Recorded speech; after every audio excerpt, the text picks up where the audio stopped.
안녕하세요. 북두시민혁명군의 전영돈입니다. 이번 시간에는 이재명이 올린 페이스북의 글 내일을 향해 쏘라는 것에 대한 북두시민혁명군의 감상평을 말씀드리도록 하겠습니다.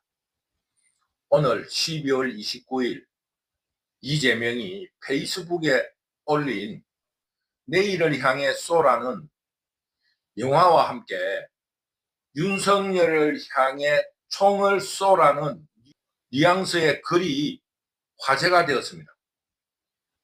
이것을 북두시민혁명군은 두 가지의 페이소스를 가졌다고 해석을 합니다. 페이소스란 특정한 시대 혹은 특정한 지역 또는 집단을 지배하는 이념적인 원칙과 도덕적인 규범을 뜻하는 에토스와 대립되는 말입니다. 그래서 페이소스를 에토스라는 말처럼 영어로 읽으면 파토스가 됩니다. 또 파토스는 두 가지의 상징적인 의미가 있습니다. 하나는 그 문학이나 예술에서 정서적인 호소라 할까, 극적, 감정적인 호소다 이렇게 해석하기도 합니다. 또 하나는 의원적인 의미로 페이소스는 불운이라는 뜻을 가지고 있습니다. 그러므로 허무주의나 패배주의를 깊이 내포하고 있습니다. 결론적으로 불운하게 된다는 것이니까 그 허무가 들어가 있는 거예요. 내일을 향해 쏘라는 영화를 이재명이 무슨 뜻으로 썼는가 북두시민혁명군이 자세히 알 수는 없지만은 굉장히 그 페이소스라는 의미로서 굉장히 불운한 선택이다 이런 느낌을 강하게 받고 있는데, 몇 시간 뒤에 벌어진 무안공항 사건으로 자신의 운명을 예견한 글이 되고 말았다 이런 생각까지 하게 되었습니다. 그래서 이런 강의를 하게 된 것입니다.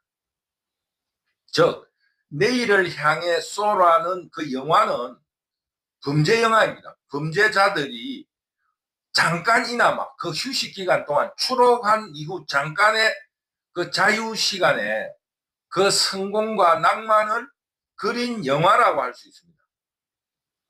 그러니까 이재명은 자신의 상습 자범이라는 그 전과를 은연중에 그 속에 내포시키고 있습니다.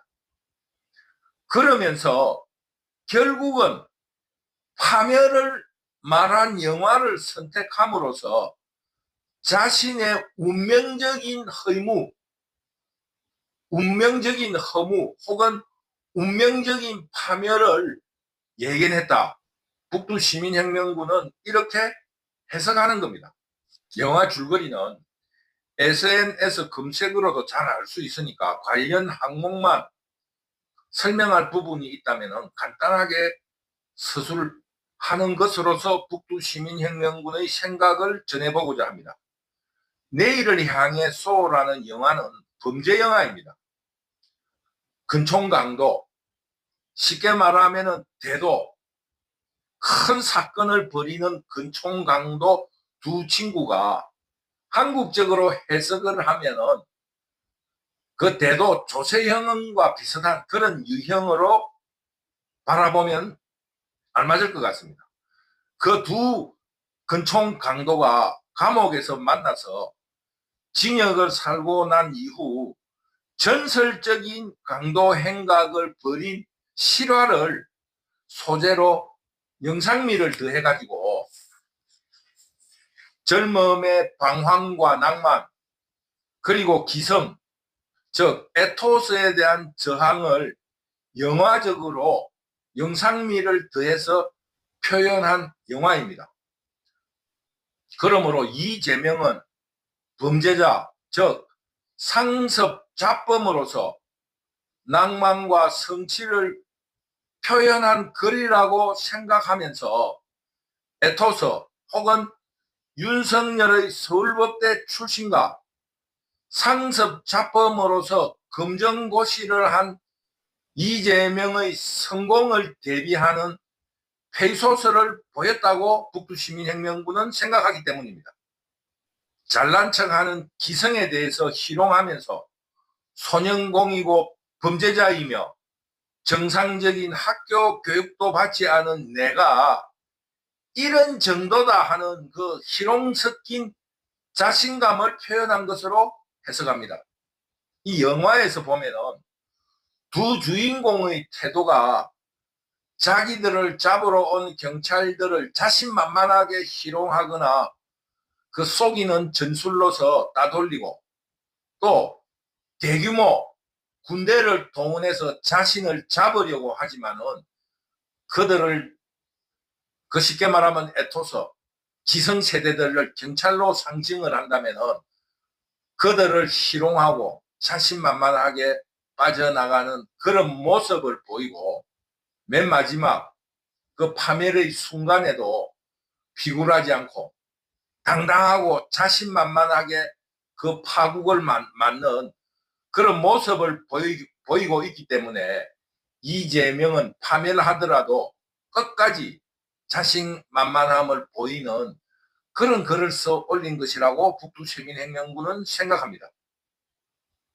이런 의미로 북두시민혁명군은 이재명의 페이스북의 글은 국민들에 대한 희롱으로 분석한다는 것입니다.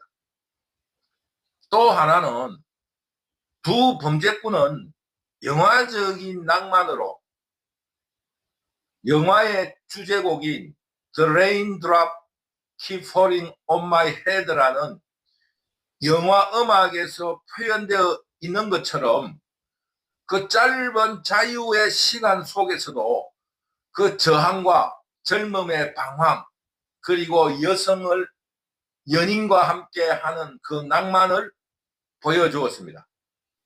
즉, 이 영화는 영화의 소재인 범죄와 그 서스펜서, 그 범죄꾼은 도망을 다녀야 되고 잡으러 가는 그 에토스, 지성들의 어떤 긴박감 넘치는 추격전과 함께 그 추격과 도망 속에서 사랑과 연인, 그리고 낭만이 버무려져 있고 결론적인 허무주의가, 그 영화의 소재가 그런 거잖아요.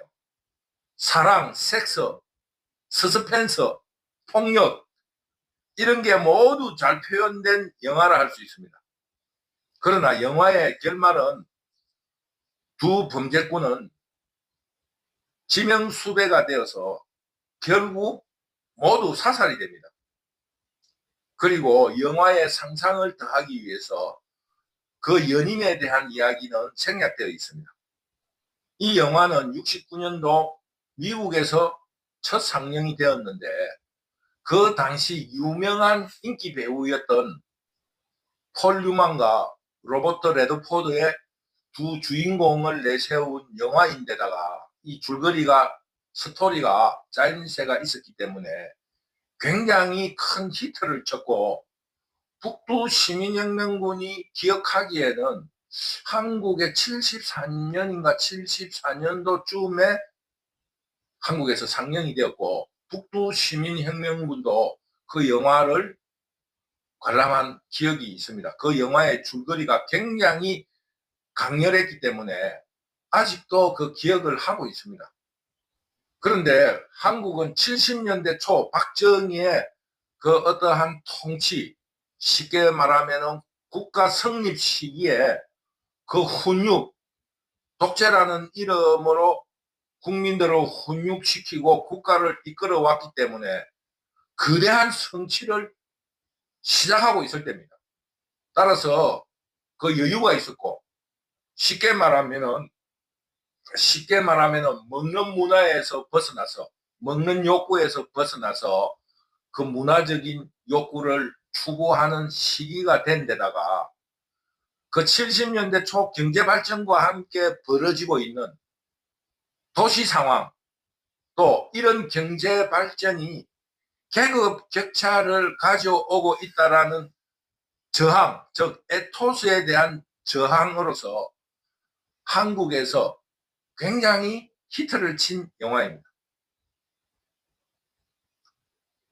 북두 시민혁명군은 이재명도 열심히 대통령을 향해 가고 있지만은 그 페이소스, 즉 파토스로서 결국 파국을 맞으리라는 예상을 하고 쓴 글이 아닐까, 혹은 그런 불안감에 대해서 쓴 글이 아닐까, 이런 생각을 하는 겁니다.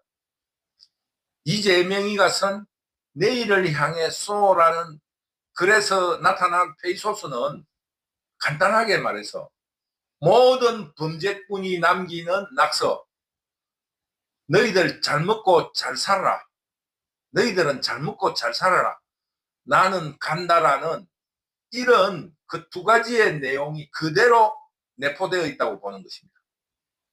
즉 이재명은 전형적인 범죄꾼이라고 이런 강의, 이런 내용의 영화의 내용을 이야기하면서도 이재명에게 대한 비난이랄까 비판이 저절로 나온다 이겁니다. 타고난 범죄꾼이다. 이 속에 그대로 드러나 있다는 겁니다.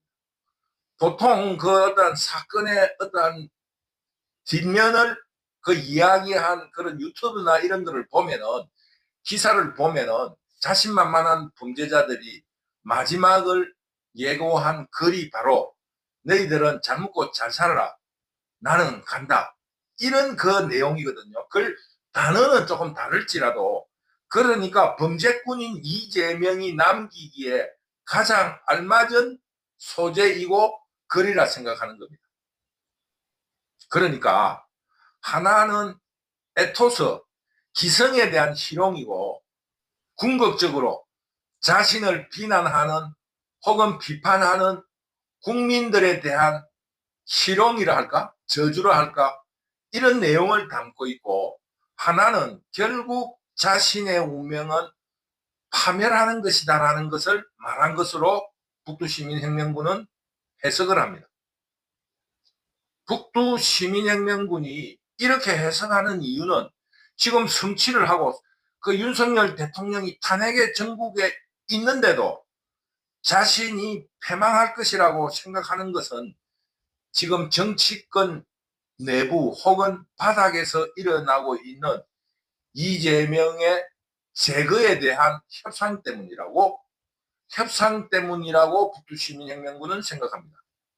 현재 이런 혼란한 정치 정국을 해결하기 위해서 그 박근혜 대통령의 불법 탄핵에서 나타났듯이 주요 정치인들끼리 협상을 통해서 박근혜를 제거하고 내각 책임제를 하자는 협상이 그대로 실천되었던 것처럼, 지금 이 혼란한 정치 정국을 해결하기 위해서는 윤석열과 이재명을 같이 처리해야만 이 정국이 정상화되고 해결될 것이라는 이런 정치권의 합의가 있으면서 주요 정치 지도자들끼리 협상이 시작되고 있다는 소문의 근거를 두고 북두시민혁명군은 주장하는 것입니다.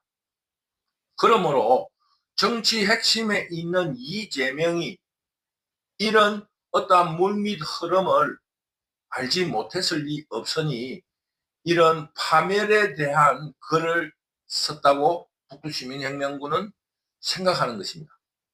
이런 정치권의 움직임에 대해서는 다음 강의에서 강의하도록 하고, 오늘은 이런 간단한 언급에 그치기로 하겠습니다. 그런데 이재명의 페이스북에 글이 화제가 되자마자 무한 공항 사고가 터졌으니 이 글은 이재명의 운명을 예고한 글이 되었다고 생각합니다. 즉 정치적 협상에 대한 반발이었던 어떻게 되었든지 국민 대중들은 이 글이 이재명이 자신의 운명을 예견한 글로 인식한다, 이런 뜻입니다. 즉 무안공항 사고로 이재명의 지나친 국정운영, 즉 자신의 방탄을 위해서 물불 가리지 않는 이런 국정운영에 대한 비난이 쏟아질 것이기 때문입니다. 그러나 범죄꾼의 포카페이스, 그 이면의 얼굴 혹은 사이코패스적인 기질은 끝이 없으니까 이 말을 액면 그대로 글의 내용대로 해석할 수 없다. 북두 시민혁명군의 이래 분석과 평가도 어떻게 변할지 알 수가 없다. 이런 측면에서 상습자범, 타고난 범죄꾼 이재명의 변신과 처신을 지켜보는 것도 요즘 정치판을 분석하거나 내다보는 북두 시민혁명군의 또 다른 흥미있는 일이 되어버렸습니다. 이재명이 또 어떻게 변신해 나갈까라는 이런 스토리의 전개에 재미가 있습니다. 그런데 거기에 조연 역할을 하는 그 끈질긴 윤석열 대통령의 대응까지 있으니까 아주 흥미진진한 영화의 스토리처럼 북두 시민혁명군은 흥미와 재미를 느끼고 있습니다. 그러므로 북두 시민혁명군 유튜브를 시청하시는 시청자 여러분들께서도 정치적인 현안 혹은 나의 당파에 치중하면은 이 재미가, 이 한국의 박진감 넘치는 정치 스토리가 재미가 없습니다. 그러니까 톰과 제리처럼 그 제리인 이재명과 그를 쫓는 톰으로 바라보면서 내일을 향해 쏘라는 영화처럼 이 두 주인공이 벌이는 정치 행위에 좀 폭넓게 관람을 해주기 부탁드립니다. 그러니까 북두 시민혁명군은 범죄꾼 이재명의 활약과 그를 잡으러 다니는 검찰청장 윤석열의 활약을 좀 더 지켜보자, 이런 의미로 말씀드렸습니다. 오늘의 강의는 여기까지 하기로 하겠습니다. 북두 시민혁명군 유튜브를 시청해 주셔서 감사합니다. 감사합니다.